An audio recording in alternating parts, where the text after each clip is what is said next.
quips so harsh and cynical, touches stricken, cold and clinical. What a transformation to behold. But I don't like this new, I want the old. It's not the words that make it fun. We've said such things before to rival them, but it's how you say them now that's changed. Cold but sympathetic all the same. Like to convince me that I'll be better off, so you go on and I'll be happier. I'll be happier. You go on, yeah, you go on. You be gone and I'll be happier. Shoot me with your Javier San Pedro, doctor en genética y biología molecular, colaborador del País. ¿Cómo estás, Javier? Buenos días. Hola, muy bien. Está aquí conmigo. Y a Pere Estupiñás, químico, bioquímico, conductor en la 2 del Cazador de Cerebros, y está en Buenos Aires, donde... En Buenos Aires. Son 5 horas menos, ¿no? Son 5 y 35 también. Son 4, porque en Buenos Aires no hay cambio horario, entonces hay 6 meses del año que son vale. 4 horas de diferencia y 6 meses que son 5. Bueno, entonces son las 6:30 y aparte, acabo de ver la foto que has puesto en Twitter, es de día, pero no te quejes, ¿no? No me quejo porque además como llegué hace un par de días, todavía tengo un poco de jet lag, o sea que... Claro, oye, preciosa la foto, por cierto, manera ¿eh? natural. La foto preciosa, no sé si es desde la ventana de tu casa, pero es maravillosa. Lo es, o sea, bueno, sí, tengo buenas vistas. Desde luego que sí. Oye, Javier, estuviste en Cambridge, fuiste tú, ¿no? Que estuvo en Cambridge. No, fue Pera, ¿no? Ha sido Pera. Pera, Sí. menos mal, porque lo que me han contado de quien estuvo en Cambridge es que de recuerdo se ha llevado una muestra de coronavirus, con lo cual me alegro de que la tengas en tu casa de Buenos Aires y no aquí en el estudio. Sí, bueno, era coronavirus de ratón, este es el truco, pero una de las cosas más graciosas es que me la dieron, era un laboratorio de Zika, pero que también trabajaban con coronavirus de ratón. Me la puedo llevar, pero enseguida pensé, en el aeropuerto me van a decir de todo. Y me decían, no te van ni a preguntar. Digo, hombre, pero seguro porque es la típica... ¿Pero qué hablamos? ¿De un cristalito pequeño? ¿Cómo es esto?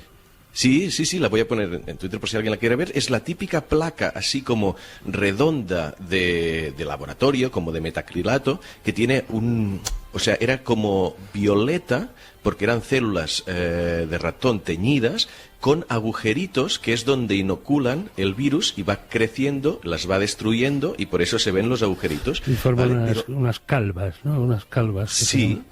Una placa Petri. Sí, típica placa. Bueno, era muy parecida. De hecho, eran como 6 en una placa rectangular, ¿no? De unos 20 centímetros por 15 o algo así.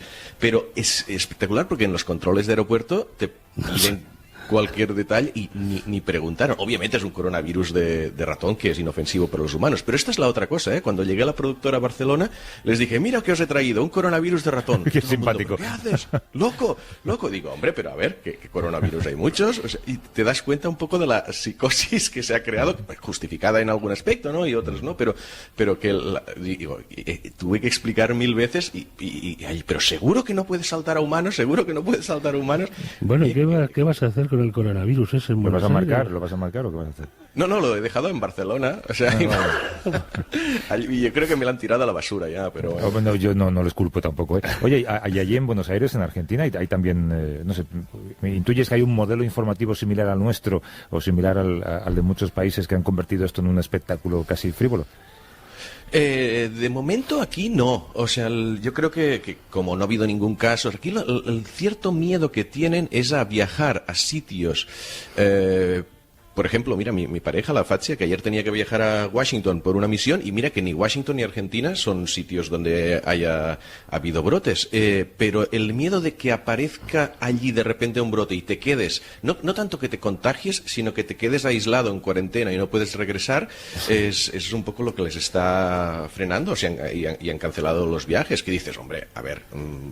sería mucha mala suerte, pero el Banco Mundial y el Fondo Monetario Internacional lanzaron ayer unos comunicados diciendo, oye, si no son misiones importantes, quedaros en casa. O sea que sí que se está... Pero en lo que es Argentina, de momento yo no he percibido más.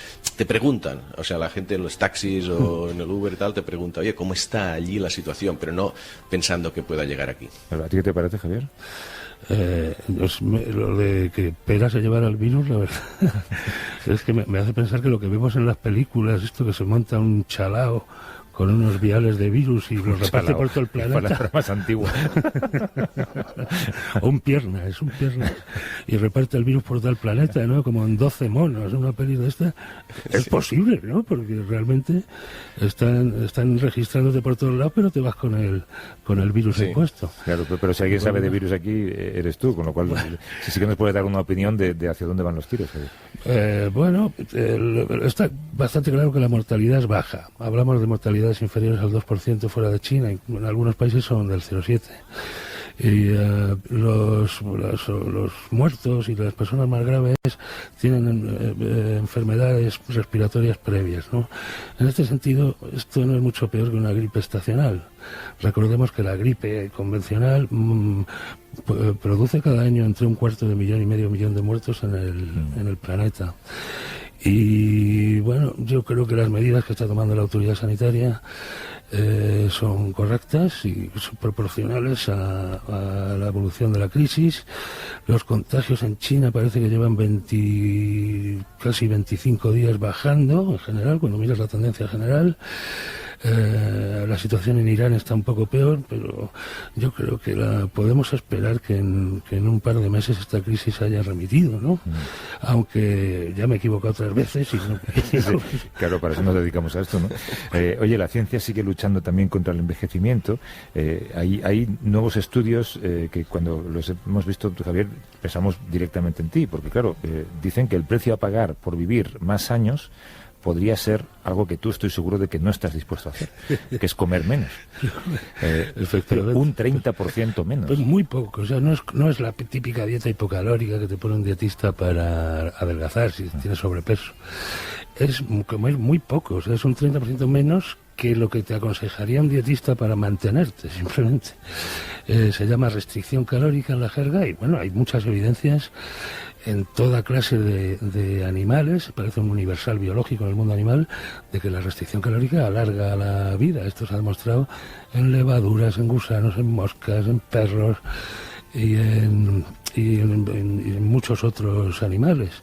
No está claro que en nuestra especie, en la especie humana, la restricción calórica alargue la vida, pero sí hay muchos indicios de que mejora la vejez, ¿no? Te conduce a una vejez sana, y libre, o en la medida de lo posible, de las enfermedades de la edad, que son el cáncer, el infarto, el ictus, las enfermedades neurodegenerativas, el Alzheimer, que es lo que nos manda al final a la tumba, ¿no? En los países occidentales, ¿no? Y desde luego este es un objetivo muy interesante. No es alargar la vida por alargarla. Por ejemplo, las nuevas técnicas contra el infarto pues siguen alargando la vida, pero es una vida un poco precaria, donde el paciente no recupera su calidad de vida anterior. Y pues la restricción calórica tiene todo el aspecto de ser una manera de engañar a la naturaleza y retrasar el reloj del envejecimiento.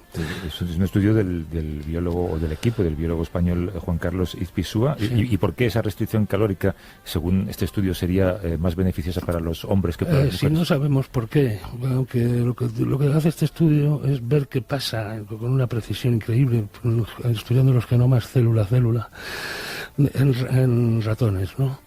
Y es el primer estudio tal vez que determina cuáles son las causas de que la restricción calórica retrase el envejecimiento. Tiene que ver mucho con la inflamación, con los procesos inflamatorios, que llaman a las células del sistema inmune y producen una inflamación. Esto es un mecanismo defensivo normalmente, pero que en la edad madura amarga la vida de las personas, ¿no? La inflamación generalizada. Y la restricción calórica, pues, quita células inmunes de las zonas inflamadas, de manera que la célula vuelve a un estado más juvenil. También es el primero que comprueba que los machos de ratón se benefician más de la restricción calórica que las hembras de ratón. Pero no sabemos aún a qué se debe esto, pero desde luego merece la pena mirarlo en humanos en detalle. Es una buena línea de investigación.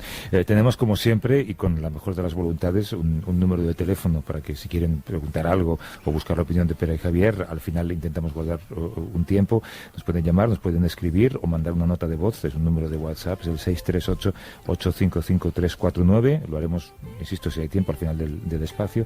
638-855-349.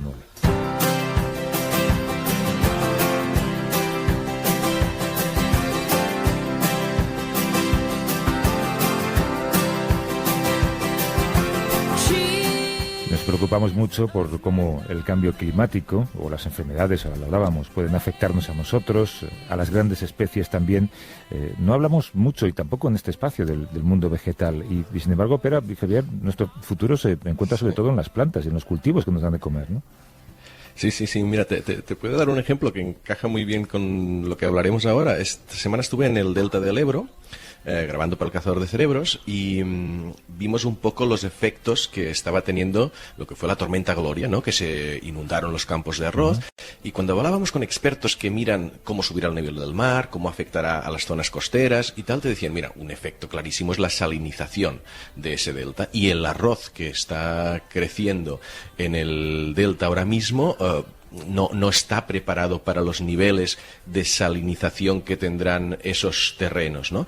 Y allí hay, digamos que, dos estrategias a luchar contra esto, ¿no? Una es con biotecnología, decir, oye, pues vamos a crear nuevas especies de arroz que sí que resistan esta cantidad tan alta de sal, y otra es buscar otras especies de arroz que existen en la naturaleza, quizás en otras partes del mundo, que ya de manera natural resistan. Lo que pasa es que como por el hecho de que el arroz es un cultivo tan comercial, se están perdiendo muchas especies nativas de arroz. Igual habían, me lo invento, 30, 40 o 200 especies de arroz en el pasado, pero como se están utilizando en los campos solo las que dan más rendimiento, claro, o las que funcionan mejor, pues muchas están desapareciendo, ¿no? Entonces sí que tenemos o sea, ese es un valor que está en la biodiversidad que de alguna forma se está perdiendo y que merece la pena conservarlo. Claro, y en nuestra ignorancia acabamos de saber hace poco que existe un lugar en el Polo Norte en el que se guarda una copia de seguridad de todas las plantas comestibles del mundo. De alguna manera, y esto suena mucho a ciencia ficción, ¿no? Pero es una manera de garantizar la supervivencia de la humanidad, que imaginemos que pase algo desastroso, que de repente hace desaparecer, yo qué sé, todos los tomates del mundo, ¿no? Bueno, pues hay un búnker en el que se conservan semillas para que podamos volver a tener tomates. Una especie de arca de Noé vegetal que se llama Banco Mundial de Semillas, por si el cambio climático o una enfermedad, como digo, provoca una destrucción masiva de los cultivos. Y una de las personas que mejor conoce ese proyecto es Francisco López, que nos escucha desde Roma, es funcionario técnico en la Organización de las Naciones Unidas para la Alimentación y la Agricultura, en la FAO. ¿Cómo estás, Francisco? Buenos días. Buenos días, muchas gracias por la invitación. Háblanos primero de cómo es este lugar, que creo que es prácticamente inexpugnable, ¿no? ¿Cómo está construido? ¿Se sabe dónde está? Sí, se encuentra, además es un lugar maravilloso, se encuentra en la isla noruega de Svalbard y además está rodeado de un lugar muy tranquilo, lleno de nieve, un lugar donde las temperaturas del suelo son de -3 a -4 grados, donde la temperatura exterior media es de 22 grados. Esta semana incluso los compañeros que estuvieron allí nos comentaban que estuvieron una hora delante de una ceremonia, delante de la bóveda, estaban a -28 grados y es un lugar muy apartado de todo y por supuesto eso lo hace muy seguro. Y entonces se les ocurrió al gobierno de Noruega ya en los años, a mitad de los años 80, de poner muestras de algunos de sus materiales, de sus semillas, de sus plantas, en una de las minas abandonadas que tenían allí. Y a partir de ahí pues nació la idea de ampliarlo, de mejorarlo y de también ponerlo a disposición de otros muchos países que quisieran acercarse a depositar sus semillas como una forma de dar mayor seguridad a lo que ya tienen conservado en los bancos de semillas de todo el mundo. Entonces es una construcción estupenda, como digo, porque, por ejemplo, la entrada, si van a buscar a Internet, verán que se ha convertido casi en un icono. Tiene una entrada que parece casi un faro, pero un faro de hormigón con una pantalla hecha por un artista noruego, Vibeke Sade, que está hecha con fibra óptica y que se ilumina. Bueno, eso es un espectáculo. Y luego, después de esa entrada, hay un túnel de unos 100 metros con 5 puertas que nos llevan al interior de la montaña, donde hay pues 3 cámaras también, donde se conservan, son 3 cámaras bastante grandes, de unos 10 metros por 27 metros, donde se conservan las semillas.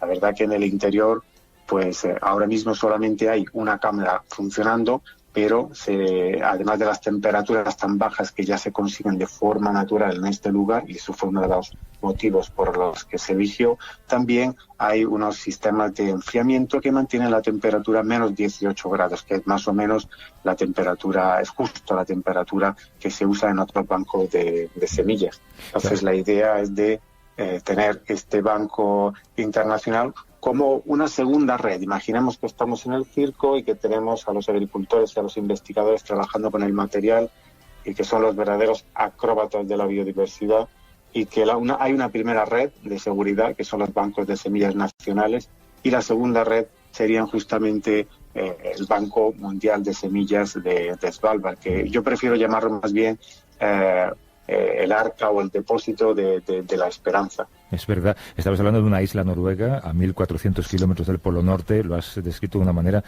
apasionante. Te falta decirnos una cosa, si hay alguien en la puerta vigilando.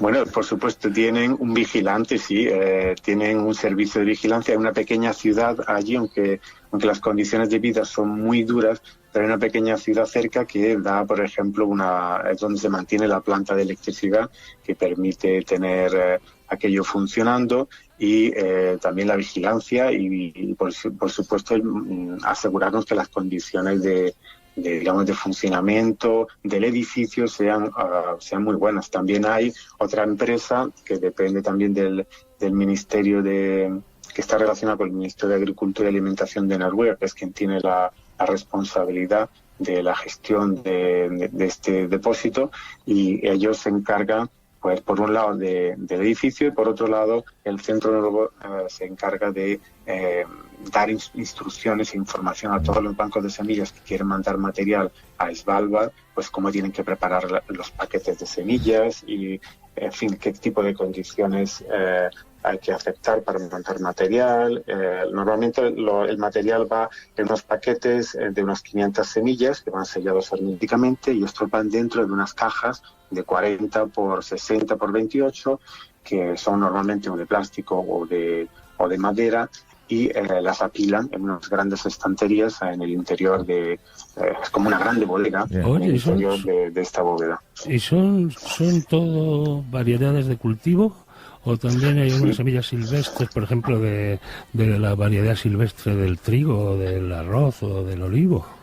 Sí, estamos hablando de variedades de cultivos alimentarios. Lo primero que se ha decidido poner ahí hay ciertamente algunas variedades silvestres, pero son variedades de cultivo. Estamos hablando del arroz, del trigo, del maíz, de los garbanzos, del sorgo.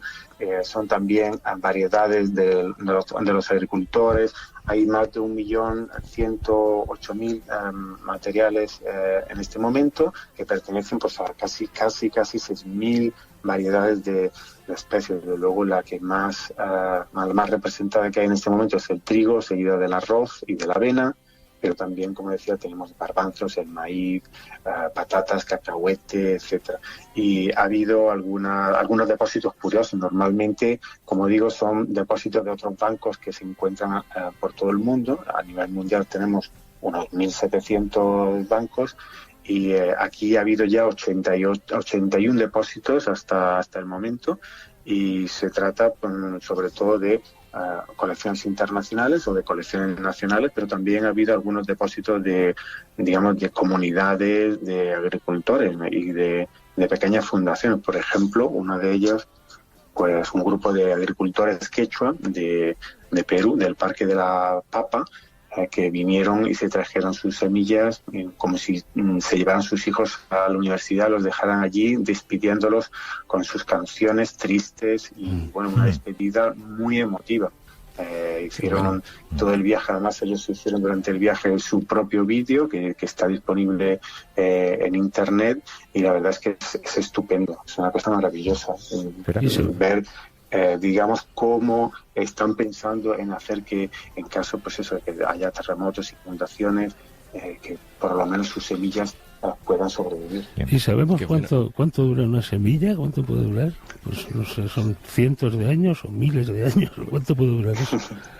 Pues depende del tipo de semilla del que estemos hablando. En el año 84, cuando se empezó a pensar en hacer una cámara, un búnker de este tipo, se hizo un experimento, se puso en marcha un experimento en el que se pusieron cajas de algunos de los materiales que se iban a guardar para ver en qué condiciones y cómo iban a poder sobrevivir, y el experimento dura 100 años. De hecho, acaban de publicar justo ahora un informe de los primeros 30 años sobre la conservación, y hemos visto durante los primeros 20 años han ido sacando muestras cada 2 años y medio, y luego durante la última década han hecho han sacado 2 muestras y han visto si tienen la capacidad de regenerarse, etcétera, y están estudiando, digamos, la viabilidad de estos materiales. Yeah. Ha habido algunas sorpresas. Por ejemplo, el trigo no se ha conservado también como se esperaba. En cambio, otros cultivos que parecía que iban a durar menos en esas condiciones, pues están dando mejores resultados. Por ejemplo, el caso del pepino, semillas de pepino. Y entonces es curioso que este es un proyecto que lo que intenta es conocer, digamos, lo más posible las condiciones en las que se encuentran estos materiales.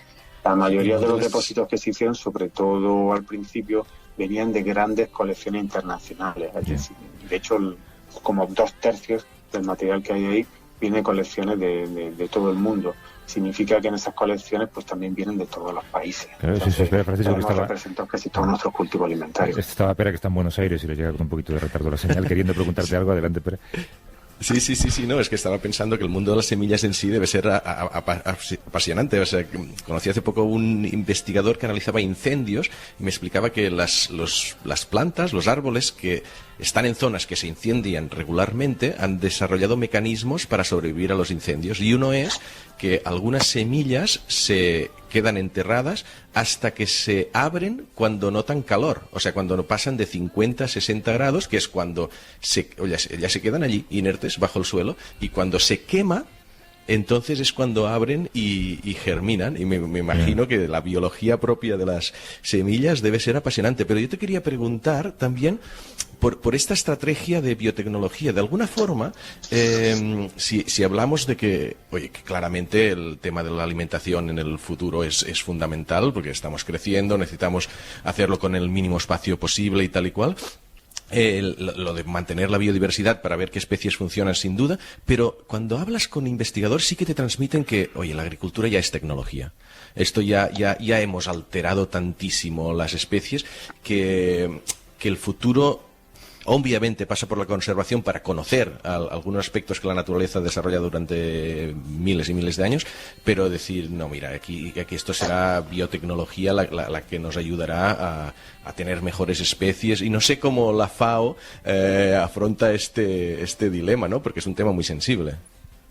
Bueno, sí que lo es. De hecho, cualquier cambio tecnológico requiere que pensemos cómo esto nos va a afectar a la forma en la que hacemos investigación, la forma en la que conservamos nuestras semillas, etcétera. Y digamos, hoy en día, la frontera de la vanguardia en este momento se trata de la secuenciación genética del material. Estamos hablando de que probablemente en el futuro no necesitemos tener acceso directo al material físico, sino a los ceros y unos, a las secuencias genéticas almacenadas de ese material en un ordenador. O sea, a través de la biología sintética se podrá y ya se puede, de hecho, volver a reconstruir ese material. Pero digamos, la FAO en en este sentido siempre ha guardado un cierto nivel de neutralidad. Realmente ha dado siempre voz a los países y ha facilitado la discusión entre los países sobre qué cosa es apropiado hacer o no en cada momento. Lo que ocurre en el tema también de las semillas es que los países ricos son los que han tenido tradicionalmente más poder para recolectar y almacenar semillas, mientras que la mayoría de estas semillas alimentarias provenían de países en desarrollo, con lo cual los mecanismos, digamos, internacionales que tenemos ahora, claro, pues se tratan de dar un poco más de justicia y de compensar, digamos, el hecho de que se están usando en países en desarrollados y que hace falta seguir contribuyendo a la biodiversidad en los campos, porque esto no lo podemos olvidar. Claro, no solamente la en mayor los países diversidad ricos, se encuentra todavía en los campos, no en los bancos de semillas. Sí, tenemos que despedir ya porque llegan los informativos. Estaba pensando que, claro, el búnker del que hablamos se encuentra en suelo noruego. Fue Noruega el que pagó la factura, aunque lo gestionáis vosotros en la FAO. Hombre, Noruega es el típico país del que nos fiamos todos, pero esperamos que sea un apocalipsis vegetal que no diga Noruega todas estas semillas son mías, ¿no? O que caiga un meteorito ahí en el polo norte. Calla. Bueno, son de quien las deposita. Sí, pero eso digo, ¿no? Cuando lleguen los zombies, a ver si esas leyes se cumplen. Francisco López, que nos escucha desde Roma, es funcionario técnico en la Organización de las Naciones Unidas para la Alimentación y la Agricultura, la FAO. Gracias, Francisco, un abrazo. Gracias a vosotros por la invitación. Pero Estupiñán desde Buenos Aires, Javier San Pedro, hasta luego. Hasta luego. Abrazos.